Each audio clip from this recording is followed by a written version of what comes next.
రామాయణం వానర వీరుల సహకారంతో లంకకు వారధి నిర్మాణం. సముద్రంపై వారధి నిర్మాణానికి సంబంధించిన పనులు చకచకా జరుగుతుంటాయి.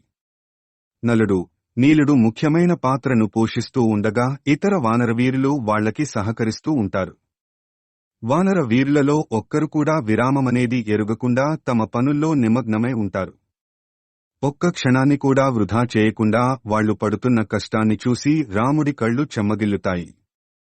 వానరులు అందిస్తున్న సహాయ సహకారాలు మరిచిపోలేనివని లక్ష్మణుడితో అంటాడు. ఇలా సముద్రంపై వారధి నిర్మాణపు పనులు జరుగుతూ ఉంటాయి. అక్కడ రావణుడి మనసు అల్లకల్లోలంగా ఉంటుంది. రాముడు వానర వీరులతో కలిసి లంకానగరానికి రావడం తప్పక జరుగుతుందని ఆయన మనసుకి అనిపిస్తూ ఉంటుంది. తన తేజస్సు, తన సభా భవనం యొక్క తేజస్సు తగ్గినట్టుగా అనిపిస్తుంది. తనలో ఇదివరకటి ఉత్సాహం, ధైర్యం తగ్గాయేమోననే ఆలోచన కలుగుతుంది. తనకి అలా అనిపిస్తుందా? లేక నిజంగానే అలా జరుగుతుందా అనే సందేహం ఆయనను సతమతం చేస్తుంటుంది. ఎక్కువగా ఏకాంతంలో పచార్లు చేయడానికి ఆయన అలవాటు పడిపోతాడు. వానర వీరులు ఒక యజ్ఞంలా తలపెట్టిన వారధి నిర్మాణం పూర్తవుతుంది.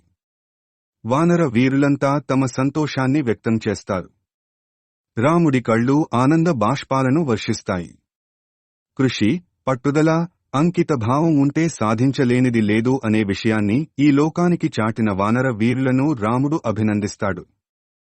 వానర వీరులు అందించిన ఈ సహకారం ఆ చంద్రతారార్కం నిలిచిపోతుందని అంటాడు.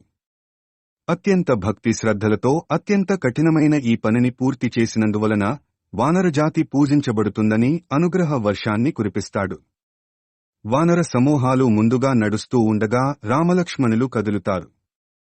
మరికొన్ని వానర సమూహాలు వాళ్ల వెనకగా అనుసరిస్తూ ఉంటాయి. వానర సైనికులు జయజయ ధ్వానాలు చేస్తూ ముందుకు సాగుతుంటారు. వెనకగా అనుసరిస్తున్న వానరులు కూడా రాముడి గుణగణాలను కీర్తిస్తూ ఉంటారు. తేలికపడిన మనసుతో, కొత్త ఉత్సాహంతో రాముడు ముందుకు సాగుతుంటాడు.